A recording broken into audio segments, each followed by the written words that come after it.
আসসালামু আলাইকুম রহমতুল্লাহ। নুরুল আমিনের দোয়ান, নুরুল আমিন কাকুর দোয়ানে গেছিলাম আধা কেজি তেলের লাই যাইবার তো 100 আছে, কইতে আধা কেজি সোয়াবিন তেল লই। তখন হিয়া মানা না, হিয়া কয় 100 টাকা আছে আর 50 টাকা করে দিস। আধা কেজি দিলে তো লস হইব। তো ভিডিওটা এটা লাই ঘটনা হইলো, আমরা বাড়িতে বহুত মহিলা আর হিসেবে লাগি গেছে। কদে এতে এতে বালা চলে বালা খায়।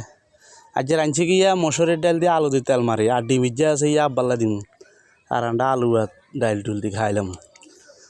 এখন আধা কেজি তেল লাইছে, হে দে না, হে কয় তুই বাই লই যা, তোলা মানা নাই। তো ঘটনা হইলো, বাড়িতে এলাকাতেও মানুষে মনে করে কিরে এত সুন্দর কাজ সুন্দর চলের এতে বা কিছু কিছু মান্যলা তো এটা মনে করে এত আয় মনে সেগুনে মনে হয় আই ল্যাংটা চললে এগুলো ভালো লাগবে। আই যে ফ্যান হিন্দি সেইটো এগুনের কাছে হিংসা লাগে কিছু কিছু মহিলারও। তো আয় অভাবে আছি, আগে মানুষের ল্যাংটাও দিয়ে দিতাম না, আয় অভাবে আছি। আর তুই হরের মাছ লই গেছে গই, আমার মাছও নাই, তুলি খাইতে আরিয়েন না ইয়াতে। আর হরের সবজি মজি আসিল, আয় তো বাইর লগে বিয়া করছি, হরে দিত, হরেরও সবজি নাই। তো আয় কীভাবে আছি আয় না জানি।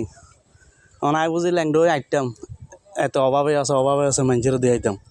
বাড়িতে এলাকাতে বহুত মানুষে মনে করে আমি বালা চলিয়ের বালা খাইয়ের, তেল খাইতে চান অশিক্ষিত গা। ইয়ে কিয়া ফ্যামিলি খাইতাম আগে, অন্ত এর ফ্যামিলি নাই। আচ্ছা যাক, অনেকজনে মনে কষ্ট ইয়ে না, রাগ লাগে ভাই। মহিলা তহিলা কতগুণ আছে এলাকাতে মানুষে মনে করে এতে ফ্যান হিন্দি কিলে চলের, এতে বালা চলের বালা খার আজ 3 বছর বেকার। তো আমি বিদেশ চলে চেষ্টা করি অন্য কিয়া করতাম, আমি কি হ্যাঁ আমার ল্যাংডই আইতাম না, আর বিদেশ লই যা।